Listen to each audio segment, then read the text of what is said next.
লৌকিক অলৌকিকের ঘন ঘটা আজও অধরা রহস্যময় মাউন্ট কৈলাস।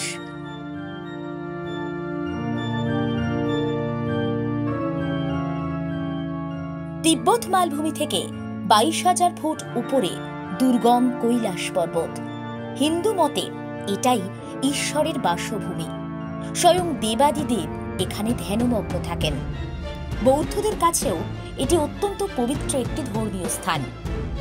মাউন্ট কৈলাস উচ্চতায় এভারেস্টের থেকে 2000 মিটার ছোট, কিন্তু এখনো 6000-এরও বেশি মানুষ এভারেস্ট জয় করেও কৈলাসের শৃঙ্গে কেউই পৌঁছতে পারলেন না। কেন? সে প্রশ্নের উত্তর 2025 সালে দাঁড়িয়েও অধরা। যারাই কৈলাস জয় করতে গেছেন, হয় তাদের মৃত্যু হয়েছে, না হলে একটা নির্দিষ্ট পয়েন্টের পর তারা আর পর্বতারোহণ করতে পারেননি। এমন কথাও শোনা যায়, কৈলাস পর্বতে উঠতে গিয়ে একদল পর্বতারোহীর বয়স এক লাফে অনেকটাই বেড়ে গিয়েছিল। তারা নাকি যতই উপরের দিকে উঠতে থাকেন ততই বৃদ্ধ হতে থাকেন। শুধু এটাই নয়, কৈলাস পর্বতের বেশিরভাগ অংশ এখনো রহস্যের অন্ধকারে ঢাকা। সময়ের সঙ্গে সঙ্গে বিজ্ঞান তার মতো করে এগিয়ে গেছে, কিন্তু প্রকৃতির সৃষ্টির কাছে সে আজও অসহায়।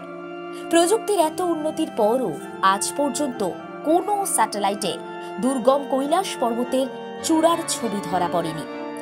ঘটনা প্রবাহ সাজালে নাস্তিকরা আপাত দৃষ্টিতে একে কাকতালীয় বললেও বিজ্ঞানীরাও স্বীকার করেছেন অপার্থিব অলৌকিক ঘটনার অন্যতম স্থান মাউন্ট কৈলাস।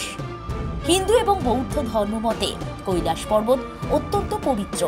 এখানে যেহেতু ঈশ্বরের অধিষ্ঠান, তাই সাধারণ মানুষের পক্ষে এর ত্রিসীমানায় পৌঁছানো তো দূরের কথা, কাছাকাছি পৌঁছানোটাই কার্যত অসম্ভব। এই পর্বতের কাছাকাছি যেতে গেলেই একের পর এক অলৌকিক ঘটনা ঘটতে থাকে, যার কোনো ব্যাখ্যা বিজ্ঞান দিতে পারে না। শোনা যায় অদ্ভুত আওয়াজ আর রহস্যময় আলো দেখা যায়। শুধু হিন্দু বা বৌদ্ধ নয়, জৈনদের কাছেও এই পর্বত অত্যন্ত পবিত্র। মনে করা হয় পৃথিবী এবং স্বর্গের মধ্যে সংযোগ স্থাপন করেছে কৈলাস। একদিকে উত্তর মেরু, অপরদিকে দক্ষিণ মেরু, মাঝখানে হিমালয়, সেখানেই কৈলাস, অর্থাৎ পৃথিবীর কেন্দ্রবিন্দুতে কৈলাস। অনেকে বলেন এই পর্বতের আকাশের মাঝে মধ্যে রহস্যময় আলো দেখা যায়। এই পর্বত আর মানস সরোবরের ঝিলের কাছে বেজে ওঠে ডমরুর মতো কোনো শব্দ, শোনা যায় ওম ধ্বনি। বিজ্ঞানীদের একাংশের মতে ওই শব্দ আসলে বরফ গলার। আর পর্বতের আকাশের 7 রকমের আলোক ছটা চৌম্বকীয় শক্তির কারণে হয় বলে মনে করেন নাসার গবেষকরা। তাদের কথা অনুযায়ী পর্বতের চুম্বক ক্ষেত্র এতটাই শক্তিশালী যে সেখান থেকে সূর্যরশ্মি আকর্ষিত হয়ে এই রহস্যময় আলো তৈরি করে।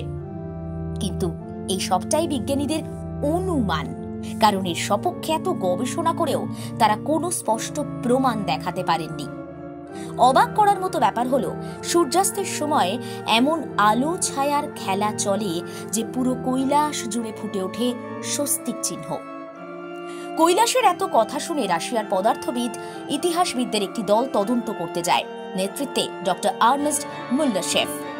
কৈলাসের পাদদেশে মাসের পর মাস কাটিয়ে তীর্থযাত্রী সন্ন্যাসীদের সঙ্গে কথা বলে বিশেষজ্ঞ দল। আর্নেস্ট দেশে ফিরে জানান, রাতের কৈলাস সত্যি রহস্যময়, অদ্ভুত শব্দ শোনা যায়।